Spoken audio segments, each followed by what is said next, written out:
بسم الله الرحمن الرحيم ألف لام را تلك آيات الكتاب المبين إنا أنزلناه قرآنا عربيا لعلكم تعقلون نحن نقص عليك أحسن القصص بما أوحينا إليك هذا القرآن وإن كنت من قبله لمن الغافلين إذ قال يوسف لأبيه يا أبت إني رأيت 11 كوكبا والشمس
صدای افتادنش در راه را نشنیدید؟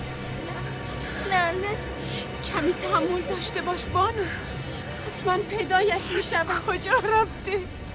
چه شده؟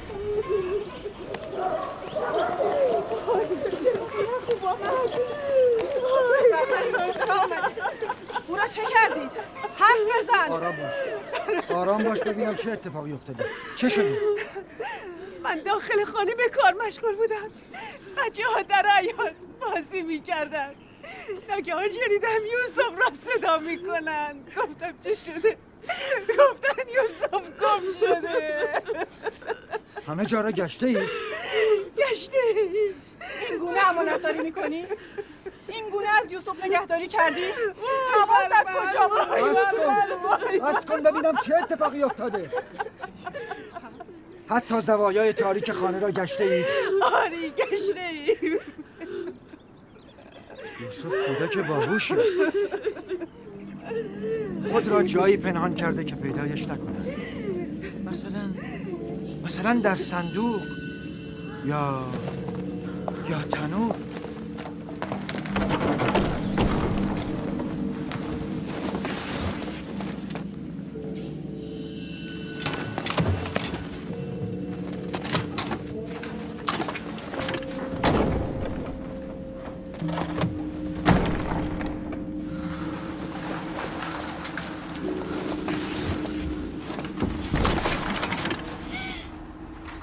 خدای من یوسف یوسف خواب رفته.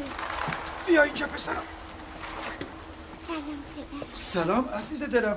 تو اینجا چه میکنی؟ وای عزیزم، تو که جان من رو به لبم رسوندی. اینجا چه میکردی؟ درون تنور چرا رفته بودی؟ بازی میکردیم.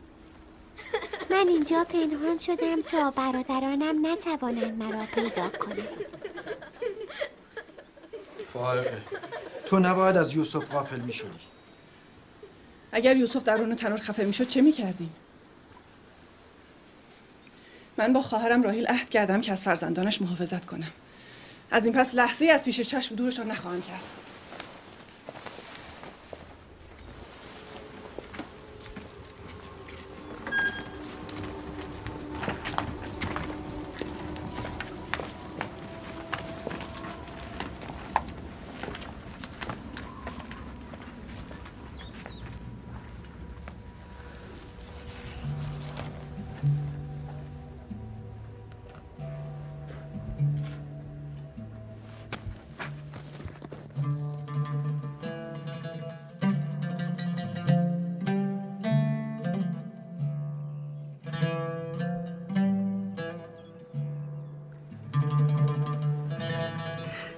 من بدون یوسف نمیتوانم زندگی کنم.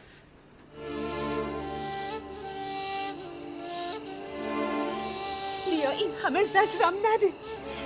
پیری تنها و فرتود که عمرش رو به غروب نهاده از تو تقاضا میکنه. نه، همان که گفتم.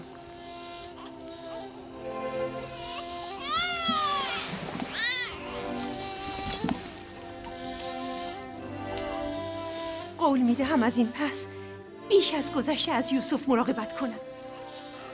میدانی فائقه، دوری یوسف را دیگر نمیتوانم تحمل کنم.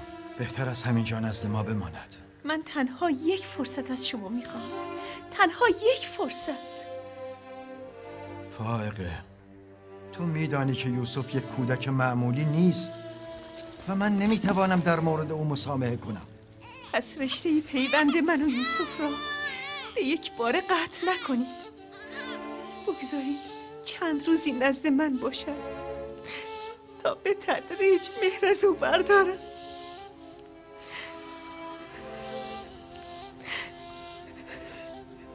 ولی سخن من همان است که گفتم. لیا، تنها چند روز. شنیدی؟ فقط چند روز.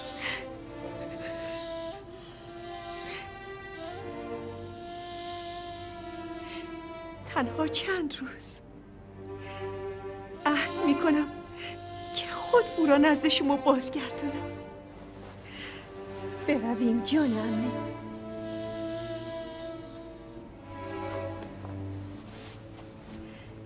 سپاسگزارم لیا.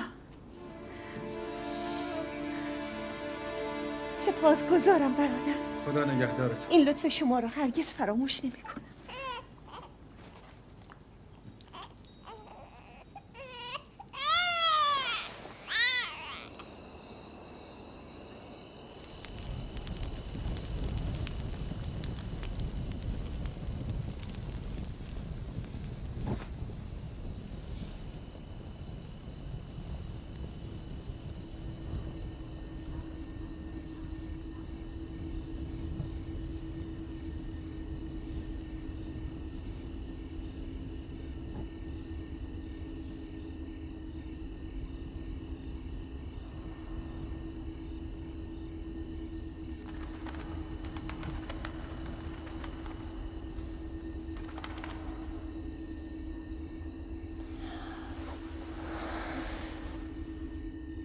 عمه شما نخوابیده اید؟ تو بخواب پسرم، من خوابم نمیآید.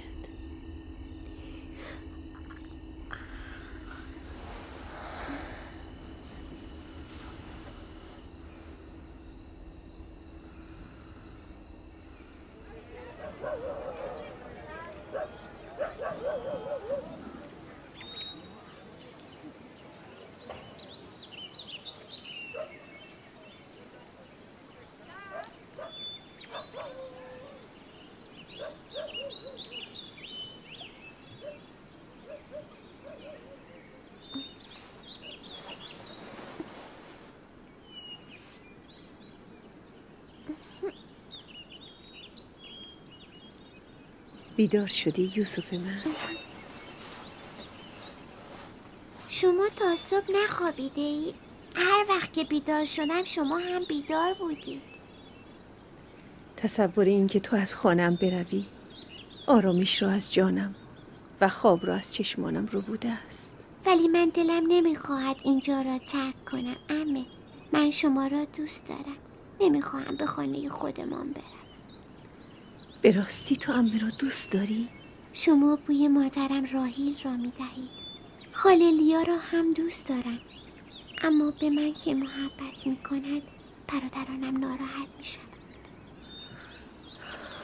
عزیزم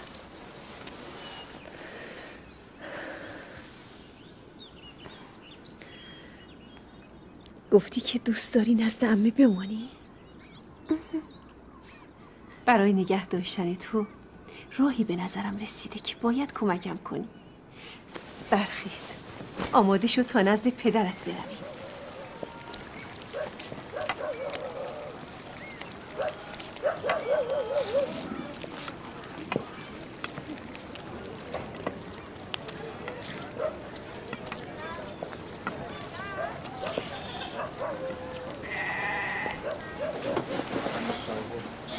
سلام پدر.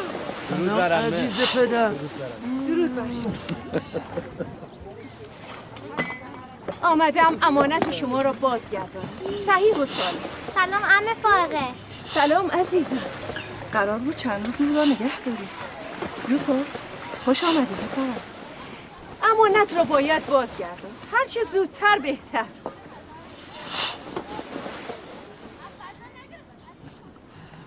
اگر راضی نیستی او را باز میگردانم.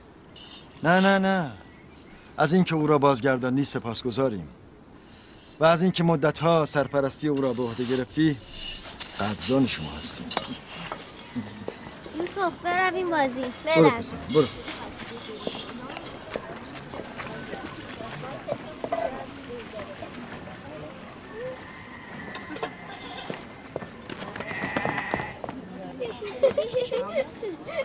خدا نگهدار برادر. خدا نگهدار شما.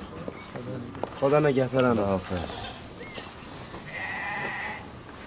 چه فرقی بین یوسف و دیگر برادرانش می باشد؟ چرا این همه به او بها می دهند؟ خب معلوم است یعقوب و خواهرش یوسف را بیشتر از بچه‌های ما دوست دارند.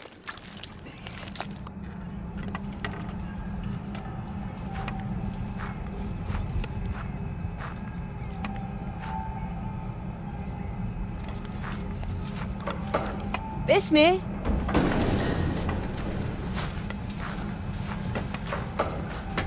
بسمه. بله بانوی من. کمربند پدرم اسحاق نبی گم شده است. تا آن را ندیدی؟ نه. با من بیا. یاکین پیر و چند نفر دیگر از اهالی را نیز باید خبر کرد. برویم.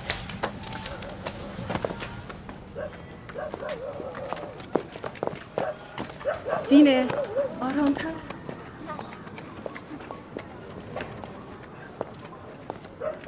سامون یهودا عجله کنید.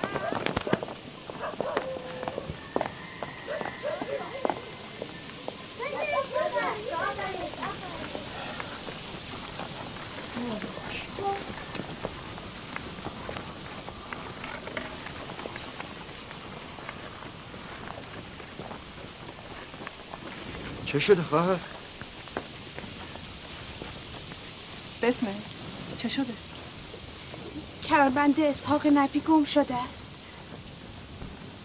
همه جا را گشته اید؟ همه جا را. یادگار پدرمان اسحاق بود. من خیلی ناراحتم. همان که همیشه به کمر یوسف میبستم. باز هم بگردی حتما پیدا می شود. همه جا را گشته ایم و از همه پرسیده ایم اما اثری نیافته ایم. کی گم شده؟ چه میدانم؟ از لحظه ای که یوسف را به اینجا آوردم دیگر از کمربند اثری نیست. هیچ یک از شما این کمربند را ندیده؟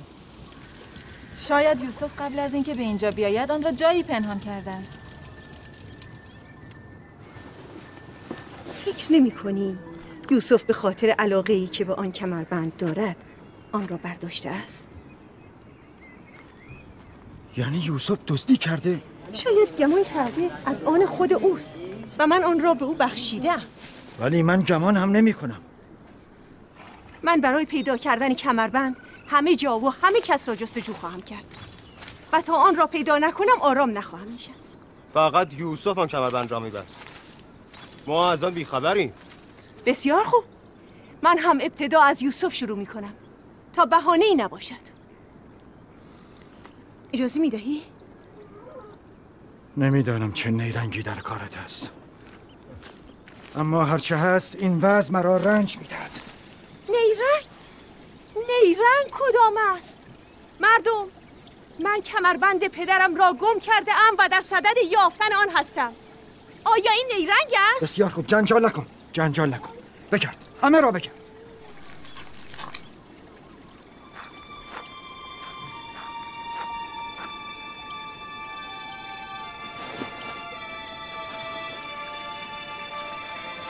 کمربند اینجاست. دیدید دروغ نگفتم؟ این هم کمربند. یوسف، این چه کاری بود که کردی؟ یوسف که کاری نکرده، فقط دزدی کرده. مردم کنعان، شما همه دیدید من دزد مال خود را پیدا کردم. بسیار خوب، بسیار خوب. کمربندت را یافتی، بردار و برو. به این سادگی نیست برادر. شما گویی قانون مردم کنعان را از یاد بردید. همه این مردم می‌دانند که طبق رسم و آیین مردم کنعان هر کس دزد مال خود را پیدا کند می‌تواند او را تا 4 سال به بردگی بگیرد. به یوسف باید بردگی هم بکنه. ما همه رسم کنعانیان را می‌دانیم، اما تو که نمی‌خواهی یوسف را به بردگی ببری. در این کار لحظه‌ای تردید نخواهم کرد، مگر اینکه شما بخواهید رسم و آیین مردم کنعان را نادیده بگیرید. بس کن فائقه، من این سنت مسخره را باور ندارم. یوسف را هم به بردگی نزد تو نخواهم فرستاد. وقتی شما که خاندان فرستاده خدا هستید به رسم و آیین مردم پایبند نباشید، از دیگران چه توقع میتوان داشت؟ ولی یوسف یک کودک است، چگونه میتوان او را به بردگی گرفت؟ بزرگ و کوچک فرقی ندارد. این آیین همه را شامل می شود. ما هم به آن احترام می‌گذاریم. من میدانم که نیرنگی در کار است، اما نمیتوانم ثابت کنم. لذا اگر تو از یوسف نگذری مجبورم با درخواستت موافقت کنم. من دزد مال خود را یافتم و از او نمیگذرم. خداوند و رسولش از من درگذرند و مجازاتم نکنند.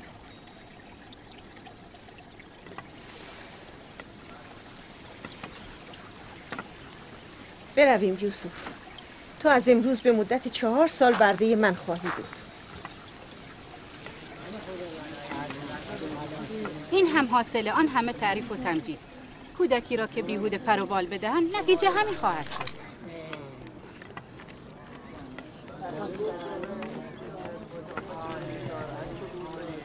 کودکان گاهی از این شیطنت ها می کنند، اون که دزدی نیست.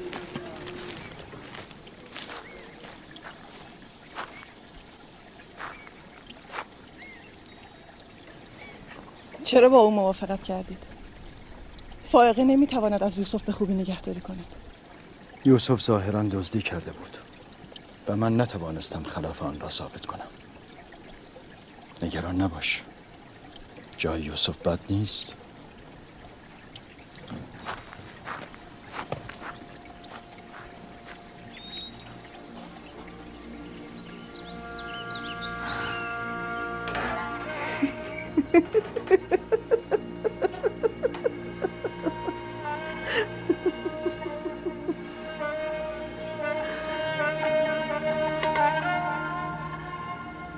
عزیز عمه، از این پس تو اربابی و عمه کنیز توست.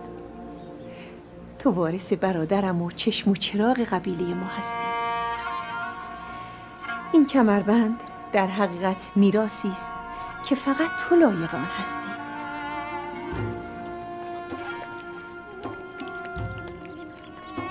این کمربند از این پس مال من است؟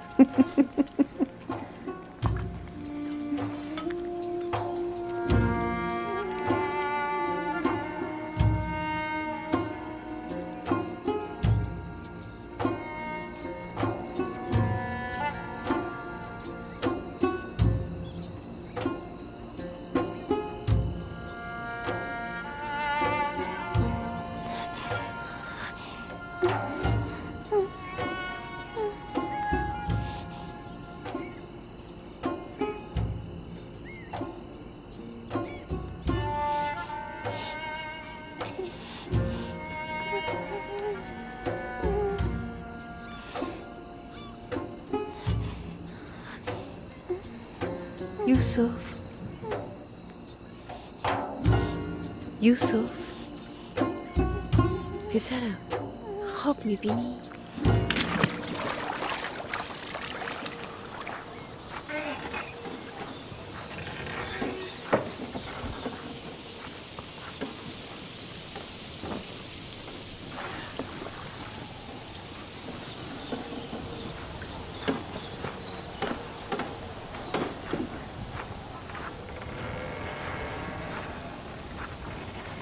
سلام پدر.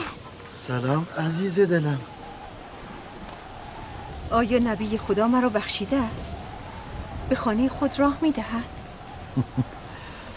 اگر جز این میکردی تو را نمیبخشیدم. تو به رسم عشاق عمل کردی. آن را که دوست داشتی به چنگ آوردی. بخشندگی زیبنده انبیای الهی است. امیدوارم لایق این عفو باشم. من گناهکاری نمیبینم که بخششی در کار باشد. اینجا چه میکنید؟ به اصرار یوسف آمدم. او خوابی دیده است و تعجیل دارد آن را برای شما تعریف کند. تردید ندارم خواب او سراسر خیر و نیکی است. در خواب یوسف ارواح خبیثه راه ندارد. خب چه خواب دیدی عزیز پدر؟ خواب دیدم که من و برادرانم در صحرا مشغول بازی هستیم. بادی تندی می‌وزد.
فکر نمی کنم تعبیر خاصی داشته باشد.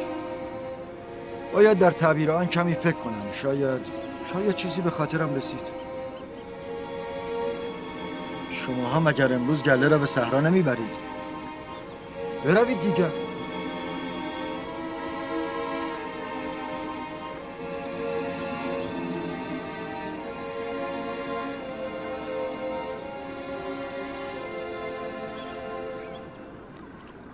نمیدانم تعبیر خواب چه بود که یعقوب از آن در میان جمع سخنی نگفت. خب معلوم از سادلو سرفری و برتری یوسف بر دیگر برادرانش. همین. تعبیر این خواب برای بچه ها روشن بود. من به عیان دیدم که ناراحت شدن. باید سعی کنم تأثیر سوء آن را از ذهنشان پاک کنم. یوسف نباید خوابش را در جمع میگفت. کمی نان و خرما بگذار، ساعتی دیگر نزدشان خواهم رفت.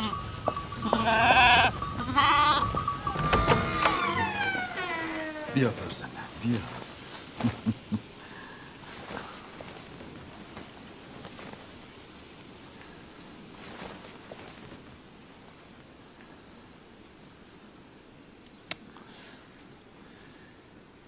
آنچه در مورد تو گمان می‌کردم درست است فرزندم. تو را مژده می‌دهم که در آینده جایگاهی والا و مقام و مرتبتی رفیع خواهی یافت و بر برادرانت سروری خواهی کرد.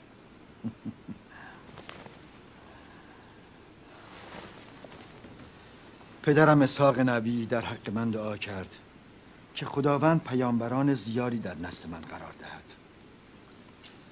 همیشه دلم میخواست بدانم وارث رسالت من کیست. امیدوارم که تو ادامه دهنده راه من باشی. خداوند تو را از همه شرور و آفات در امان بدارد.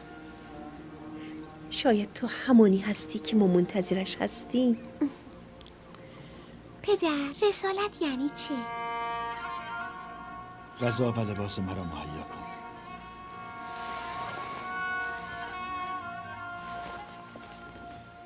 رسولان فرزندان فرستادگان خداوند به سوی مردم هستند و مردم را به سوی خداوند و به راه رستگاری و کمال هدایت می کنند. تحویل خوابت را برای کسی نکن، مخصوصاً برادرانت. چرا پدر؟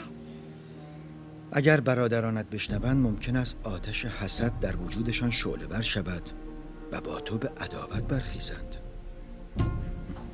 نگرانم کردی برادر. گمان میکنم باید بیش از اینها مراقب یوسف باشم.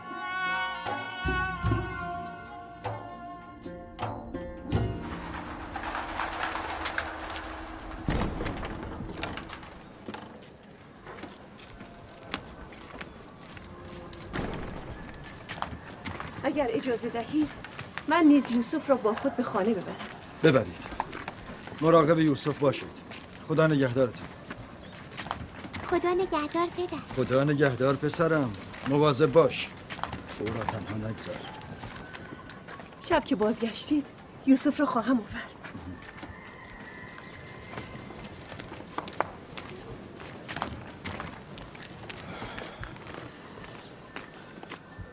مدتی است نتوانستم با آنها شبانی کنم. غروب با آنها باز می‌گردم. فرزندان ما فکر میکنن که توجه شما به آنها کم شده. نگران نباش. سعی میکنم این ذهنیت را اصلاح کنم.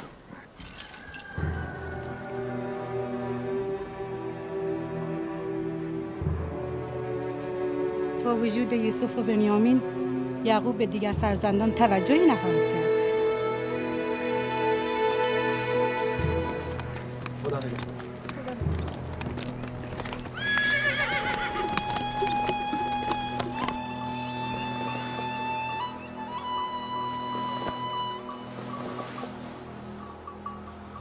ما که همیشه غذایمان را با خود می آوریم. شما دیگر چرا خود را به زحمت انداختید؟ یعنی من حق ندارم دلم برای فرزندانم تنگ شود؟ حق ندارم بعضی روزها در کنار آنان باشم؟ هیچ چیز به اندازه آمدن شما نمیتوانست ما را خوشحال کنه. قبل از آمدن شما مثل ماتم زده ها بودیم. کسی حال خندیدن نداشت. چرا؟ مگر چه اتفاقی افتاده؟ میدانید پدر، ما احساس میکنیم که توجه شما نسبت به ما کم شده. فکر میکنیم بیشتر به یوسف و برادرش توجه میکنید تا به ما. ولی من یوسف را فقط به خاطر شما نزد عمه فائقه فرستادم. متوجه نشدید؟ فقط به خاطر اینکه مادرتان بیش از شما به او توجه میکرد. چه فرقی میکنه؟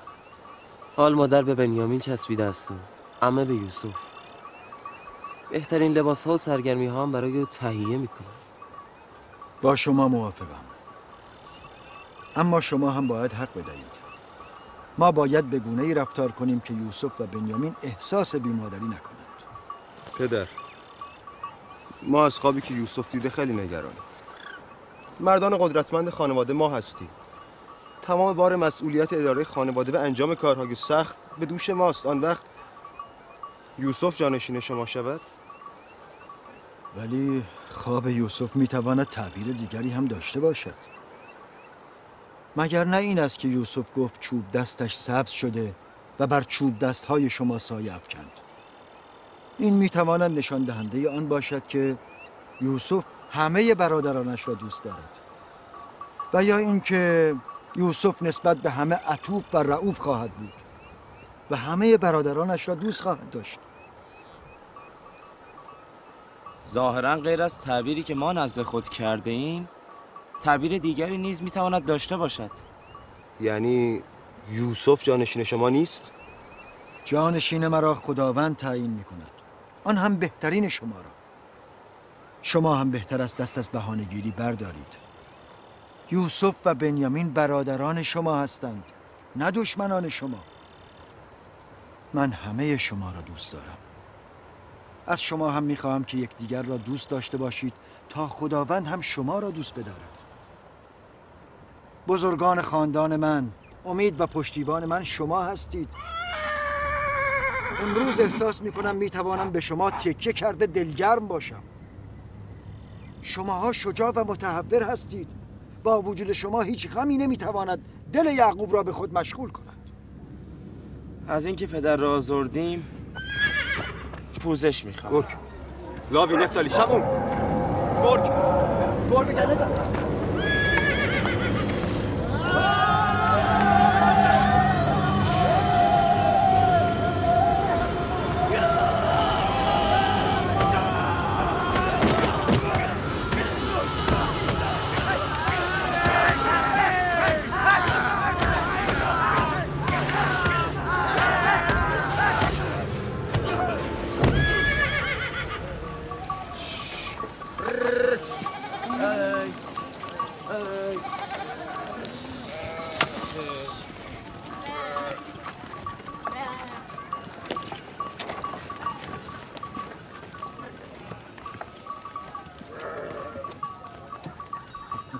این را از کجا آوردی؟ ما خودمان او را کشتیم. به گوسفندان ما حمله کرده بود که بر سرش ریختیم و او را کشتیم. نگفتید ممکن است به شما آسیبی بزند؟ فعلا که ما به او آسیب زده ایم. خدا عاقبت ما را بعد از این با شما بچه‌های دیوانه و نترس به خیر کنه.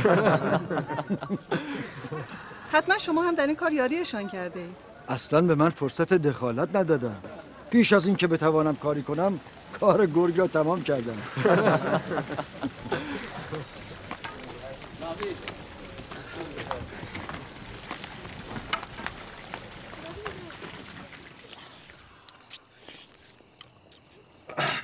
ما مشغول تدارک نهار بودیم که ناگاه گله وحشت زده رو به گریز نهاد. یک گرگ بزرگ به گله حمله کرد. ما هم او را کشتیم. این کار خطرناکی است. چگونه این کار را کردی؟ خب معلوم است. وقتی او به گوسفندانمان حمله کرد ما هم به او حمله کردیم. هر کدام با هر چی داشتیم او را زدیم. با سنگ، با چوب. ابتدا من با چوب بر سر او کوبیدم. سپس لاوی هم با سنگ بزرگی بر سر او کوبید و گرگ را گیج کرد. چند بار به ما حمله کرد. اگر از او ترسیده بودیم حتما ما را میکشت. ای کاش من هم با شما بودم. پدر اجازه میدهی من با برادرانم به صحرا برویم؟ نه عزیز دلم، هنوز برای تو زود است. بزرگ که شدی خواهی رفت. شمبون، لاوی، یهودا بیایید این گرگ را میاندازیم. بروید سگ‌های کنعان را به نوایی برسانید. بروید.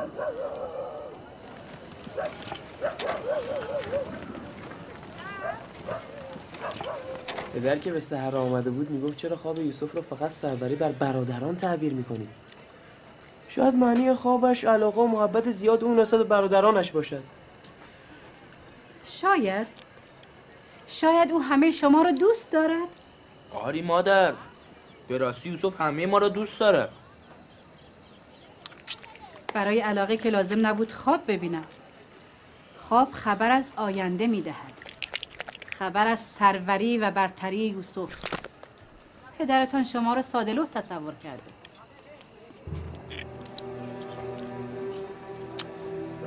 باور نکنید. پدرتان خواسته شما را ساکت کند. بلهه می گفت اگر این خواب حقیقت داشته باشد نشان از سروری و برتری یوسف نسبت به شماها دارد. ولی ما با یوسف بازی میکردیم و به ما هم خیلی خوش گذشت. او پدر است. نمیخواهد برادران به یکدیگر کینه داشته باشند. میخواهد همه مثل خودش یوسف را دوست داشته باشند.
بسمه چه شده یوسف؟ عمه چه شده بانو؟ پدرم رو خبر کن.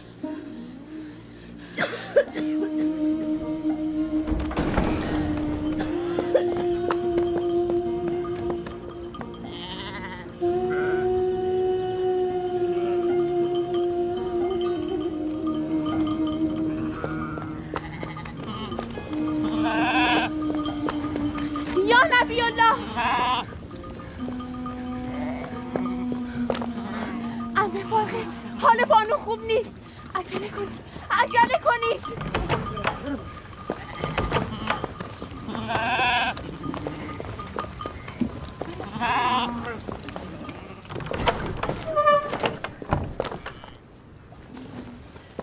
سلام پدر. حال عمه فارغه خوب نیست. فارغه؟ فارغه چه شده خواهر؟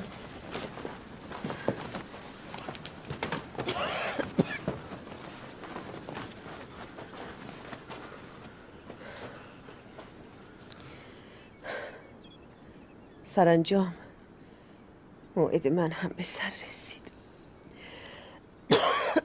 از کجا میدانی؟ تو که حالت خوب بود یک باره چه شد؟ چه فرقی می کند؟ فقط میدانم رفتنیه. طبیبی، دارویی، درمانی، حال او خوب نیست. من از دیروز میدانستم فرصتی ندارم.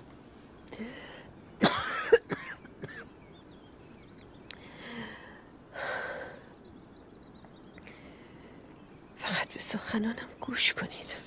دیروز که به اصرار خانه ما را ترک کردی باید حدس می‌زدم. از دنیا چیزی ندارم. هرچه هست به یوسف میبخشم و از او پوزش میطلبم.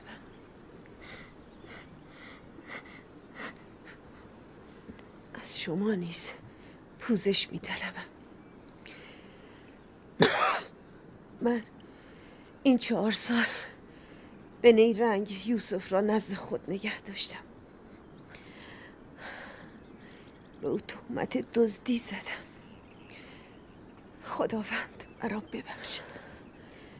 شما هم مرا ببخشید.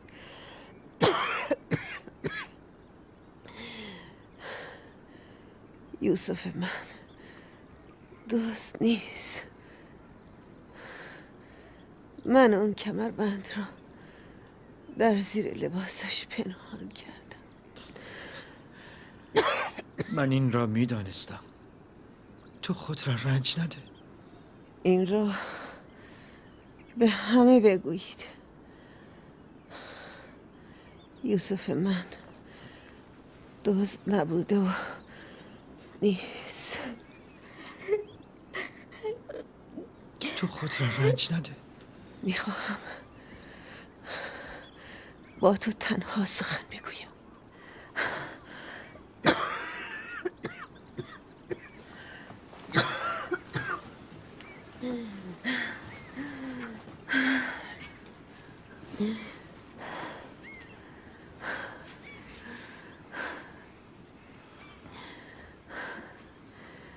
یوسف آیه‌ای از آیات خداست. همان گونه که برای بعضی رحمت و نعمت است، برای بعضی زیان و خسارت است. من نشانه های حسادت و کینه را میبینم. مواظب یوسف باش. او دنبال راه نبوت است. لحظه او را تنها مگذار. لحظه ای از او غافل مشو.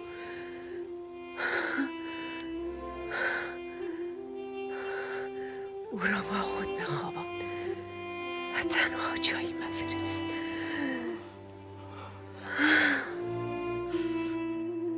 فائقه، فائقه، سفر بخیر خواهر.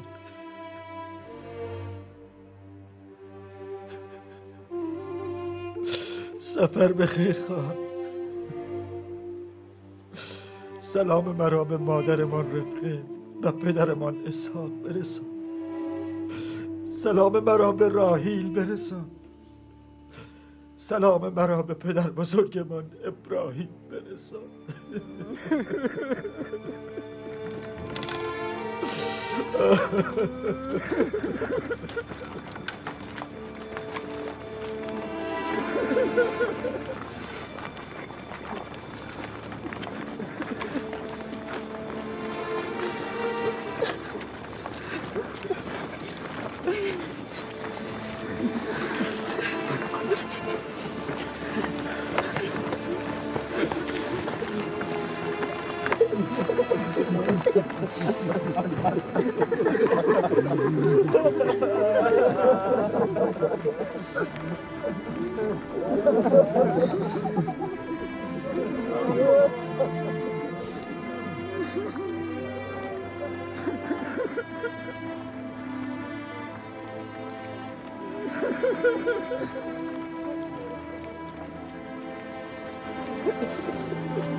روی به هیچ درگاهی نکنید و تنها به او پناه ببرید.